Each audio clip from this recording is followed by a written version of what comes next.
Olá, você que está nos acompanhando, está chegando agora para o Papo Livre, obrigado pelo carinho da sua audiência. Eu sou Jair Italiani, o nosso programa entra no ar aqui pela TV Indaiá, canal 26, UHF em Indaiatuba, ou também pela Rede Mundial de Computadores, o www.tvindaiá.com.br. Nosso programa de hoje, o Papo Super Livre, é com Max Franco, ele que é professor de Storytelling. Você sabe o que é Storytelling? Então você vai saber agora.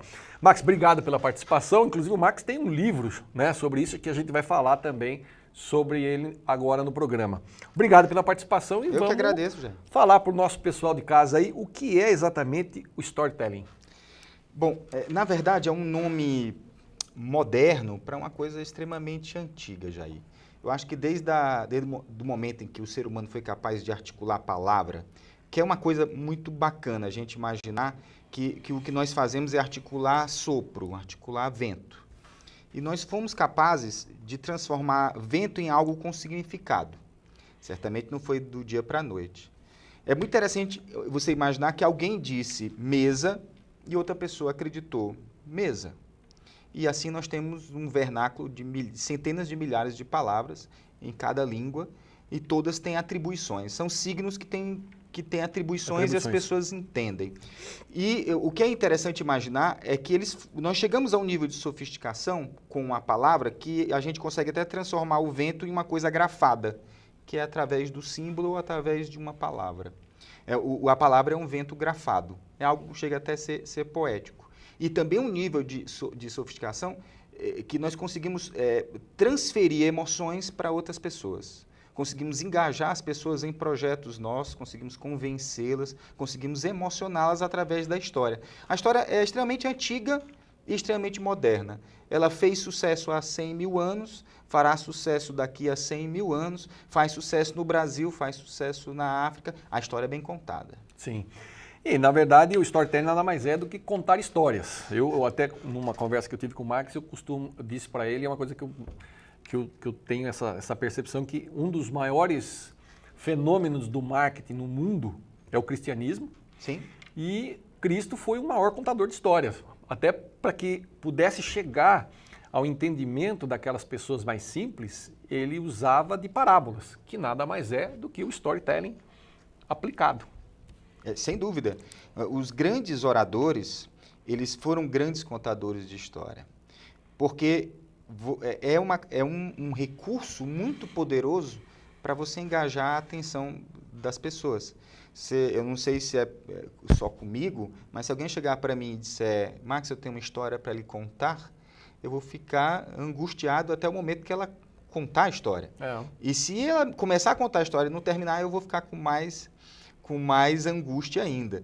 Então, o ato de contar histórias e contar bem histórias faz com que as pessoas prestem atenção. E existe uma outra coisa. A história nunca é pura e simples. Sempre existe uma moral, sempre existe uma outra mensagem, uma mensagem subliminar que você passa na sua história. Todos os contos de fada, todos têm um fundo moral. Sim. E não é só a história da Chapeuzinho Vermelho chegar na casa da vovó. A questão foi que ela desobedeceu a mãe, ela foi por um caminho que ela não devia, ela desobedeceu os pais porque ela falou com estranhos, inclusive falou muito com estranhos. Inclusive, o meu argumento é que a vítima é o lobo. Depois de tudo que a Chapeuzinho fez, ele só seguiu a natureza dele de ser lobo. A grande malvada da história é a Chapeuzinho Vermelho. Boa essa. Não tinha pensado por esse lado, mas não é deixa de ter razão. Mas é verdade. E Jesus foi um grande contador de histórias, Sócrates foi um grande contador de histórias, Martin Luther King, Gandhi, todos esses grandes líderes, eles contavam muito bem histórias. Você imaginar que Hitler, você pode discutir Hitler em todas as questões, mas ele era um excelente orador. Ele fazia com que as pessoas se emocionassem, chorassem, com uma proposta bizarra. Uma proposta absurda, ele conseguiu convencer milhões de pessoas que um absurdo era verdade, pela sua capacidade de oralidade e, logicamente, também por uma máquina de poder que era extremamente forte. Não, o storytelling, ele tanto é para o bem como para o mal, né? Nós temos aí alguns exemplos caseiros, domésticos, como o Molusco aí, por exemplo, o ex-presidente Lula, é o maior contador de história. É um excelente contador de histórias. Né? E é um cara que nunca sabe de nada. Você imagina um homem com o poder que ele teve, chegar ao cúmulo do cinismo de saber que ele não sabia o que estava acontecendo do lado dele. Quer dizer, ou ele é muito idiota, ou nós somos muito idiota, né? Mas uma coisa é certa, ele sabe contar a história como poucos. Não, e ele é o próprio storytelling. É. Porque, eu quero dizer, o storytelling, um dos grandes, no caso do fundamento, um dos grandes caras que fundamentaram o storytelling foi um cidadão chamado Joseph Campbell. O Campbell, ele foi um mitólogo, um estudioso, um antropólogo que estudava mitos. E o que foi que ele descobriu? Foi que todas as grandes histórias têm uma estrutura semelhante. São elementos de uma história.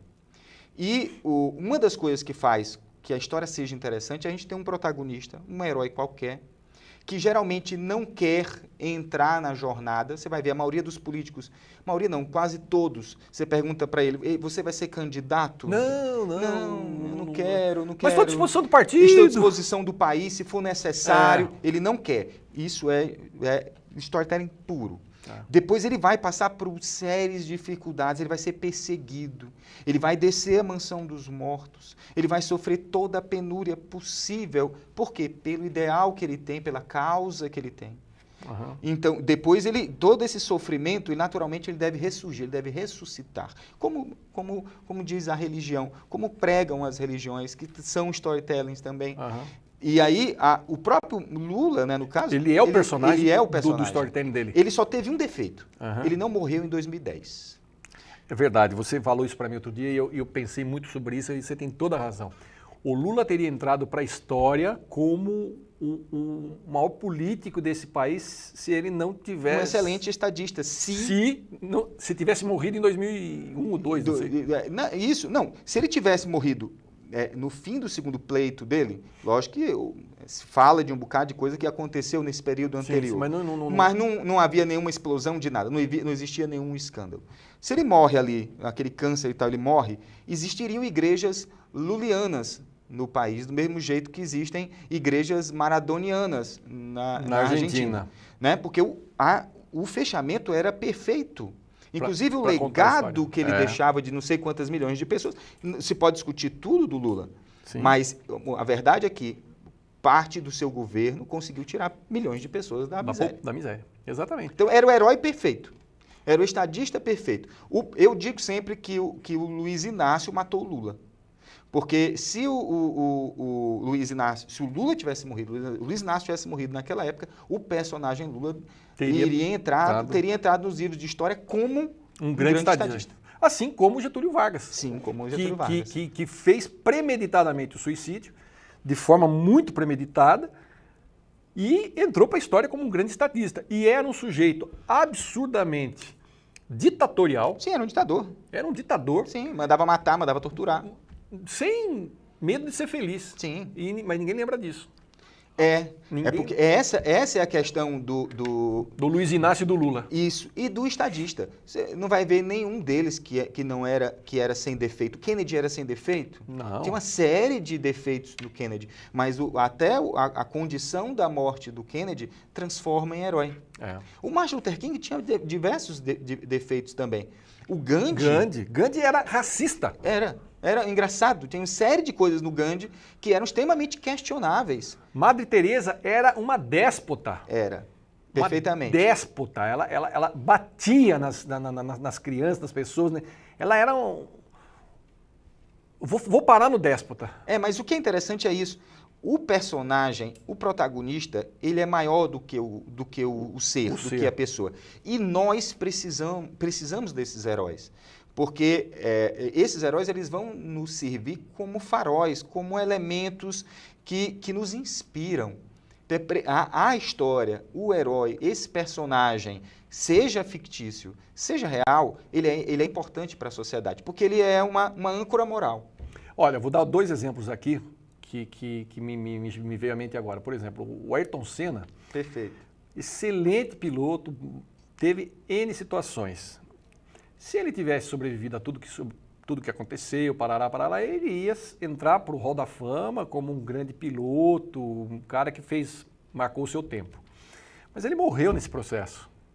Então ele entrou meio que por um viés de herói nacional. Porque Sim, ele é herói nacional. herói nacional. Ou a comoção, aquela coisa toda. Emerson Fittipaldi foi tão desbravador quanto ele, foi tão épico quanto ele no seu tempo, assim como o Nelson Piquet teve o tempo dele. Piquet também. Né? Então aí são pessoas comuns. Mas porque o elemento trágico, do mesmo jeito que na Grécia antiga, o elemento trágico, ele heroiciza uma pessoa. Ela transforma em herói. A tragédia nos comove. Sim. Então, o Senna, ainda apelamos hoje à figura do Senna, o tempo inteiro está sendo veiculada e sendo utilizada, até porque nós precisamos no país hoje de referências, nós não temos. Um dia desse, na nossa conversa, eu lhe perguntei, quem são as referências de 2016, da contemporaneidade no país? Quem são as pessoas que a gente olha e diz assim, nesse eu acredito? Não tem. Não tem. Não existe.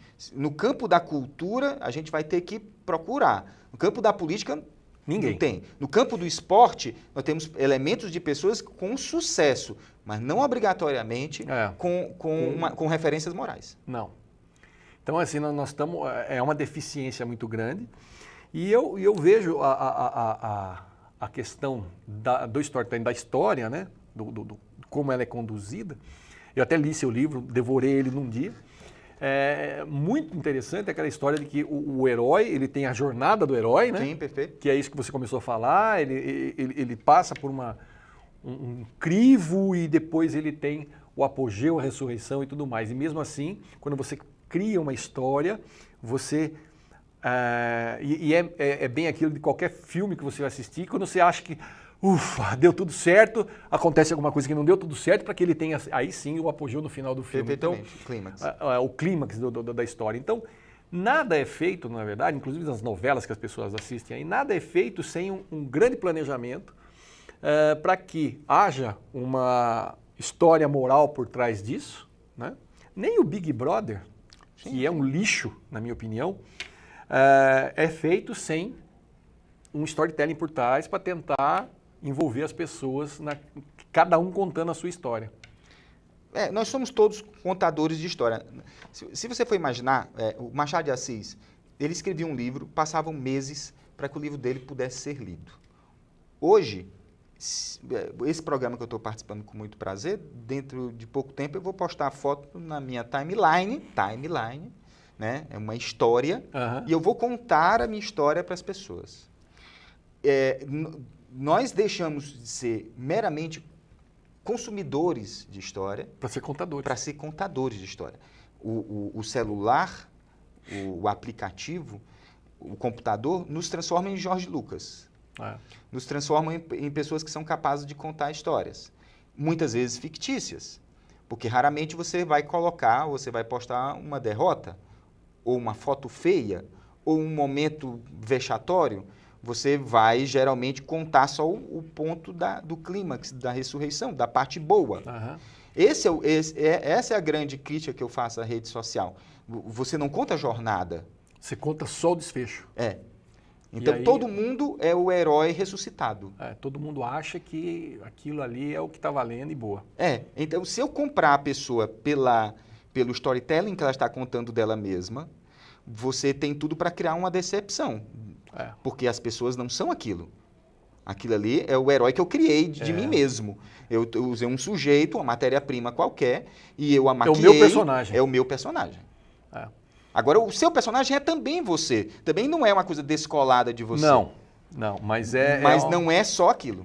Nós somos muito mais complexos. Nós temos muitos tons de cinza. Tem um amigo meu que diz o seguinte, se quer saber se a pessoa é ética ou não, você pergunta para ela, isso que você está fazendo agora, você contaria para sua mãe, para o seu filho? Não, então pense 2 vezes antes de fazer. E algumas vezes a gente faz algumas coisas. Não conta. Você não contaria para sua mãe, com certeza. Para ninguém, para ninguém. Vai com você para o turno. Gente, estou conversando aqui com o Max Franco, professor de storytelling, contador de histórias. A gente vai para um rápido intervalo, daqui a pouco eu estou de volta e continuo batendo esse papo gostoso com ele, não saia daí.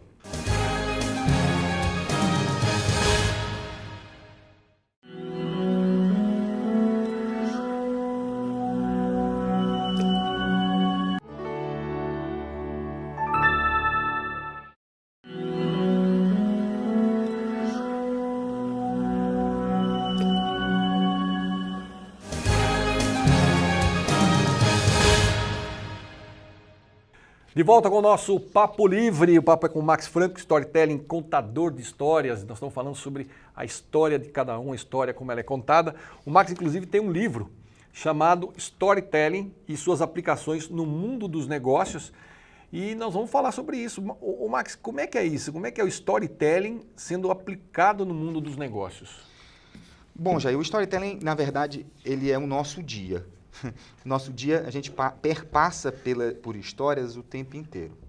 Você vai assistir a televisão, por exemplo, e vai ter um jogador de futebol vendendo shampoo anti-caspa. É um cara, é um herói, um mito atual, que você já segue a história dele e ele tem, por isso, mais autoridade para vender o shampoo anti-caspa. Produto. A igreja, ou as igrejas, ou qualquer religião, elas também contam histórias e nessas histórias as pessoas também fazem vendas. Sim. Não obrigatoriamente eu estou falando do dízimo, mas se eu estou aplicando o meu tempo naquela igreja, alguém me vendeu uma proposta e eu comprei também, porque eu estou dando uma coisa muito preciosa. Estou dando meu tempo. Então, a política utiliza o tempo todo o storytelling, o mercado utiliza o tempo todo o storytelling. As propagandas, um bocado, contam historinhas para ter um fundo moral, só que esse fundo moral é a venda do shampoo. Um gerente de uma empresa que queira motivar os seus colaboradores pode e deve utilizar histórias. Eu sempre digo, quando você faz uma reunião para tratar de gráficos ou de metas, você definiu um momento terrível para a sua equipe. Porque eu não sei você, mas eu não tenho nenhuma excitação quando eu vejo um gráfico. E quando eu vejo uma meta, menos ainda. Eu tenho sérios problemas com isso. Eu particularmente tenho. E eu tenho a impressão que essas pessoas não são tão diferentes de mim. Elas vão para essa reunião e vão dizer assim, que saco. Boring. Tem a desgraçada daquela reunião. Putz, hoje de novo. Isso. E se for para tratar de um manual de condutas, aí é praticamente uma tortura. Você está falando aí, eu estou rindo porque eu me lembrei de umas reuniões que eu participava na empresa que eu trabalhava aqui. E eu me lembro que um dia eu estava sentado, toda semana tinha aquela maldita reunião e toda semana era o mais do mesmo, né? Não ia, né? Até porque os processos são lentos e tudo mais. E o diretor estava sentado na minha frente assim, e eu comecei a bocejar. Ele pegou um pedaço. Para de bocejar, pô, acorda aí! Eu falei, eu tô acordado, é que a reunião tá chata. É porque, desculpe, a sua reunião é chata. Isso é verdade. Nós somos todos seres humanos. Não somos tão diferentes assim. Nós temos alguns detalhes diferentes, mas nós temos até muita coisa semelhante.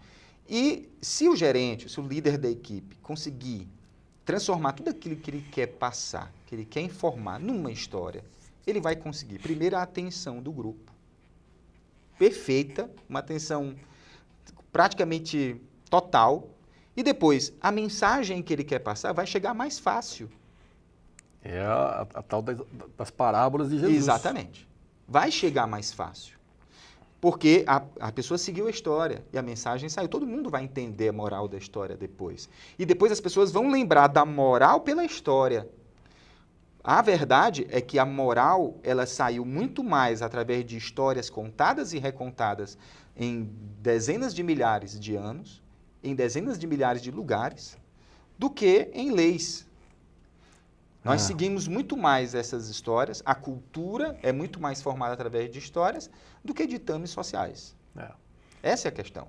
Então, eu dentro da empresa, eu posso trabalhar histórias para criar uma cultura da empresa.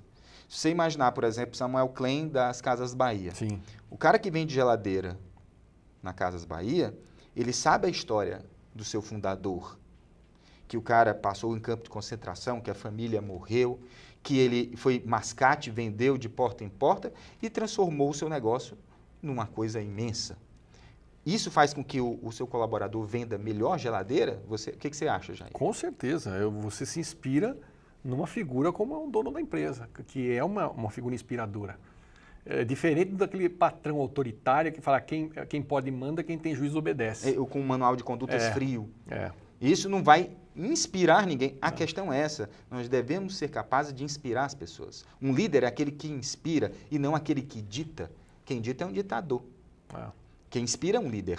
Os grandes líderes mundiais, os grandes líderes de empresas são pessoas inspiradoras.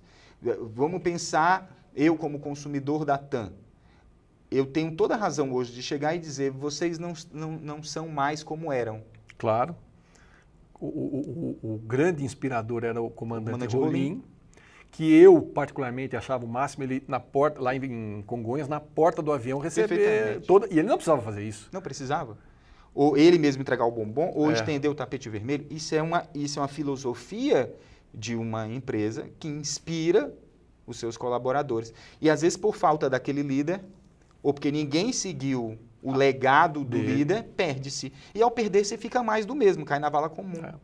Ontem eu assisti um filme sobre o Steve Jobs e uma pessoa que se astuta ao extremo, ele trouxe um CEO da Pepsi para tocar a empresa, porque o negócio dele era as ideias, não era gerenciar a parte administrativa.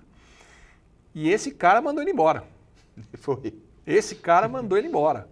Porque ele estava delirando delirando não, ele tinha uma visão de negócio que não era do CEO. Do CEO era grana.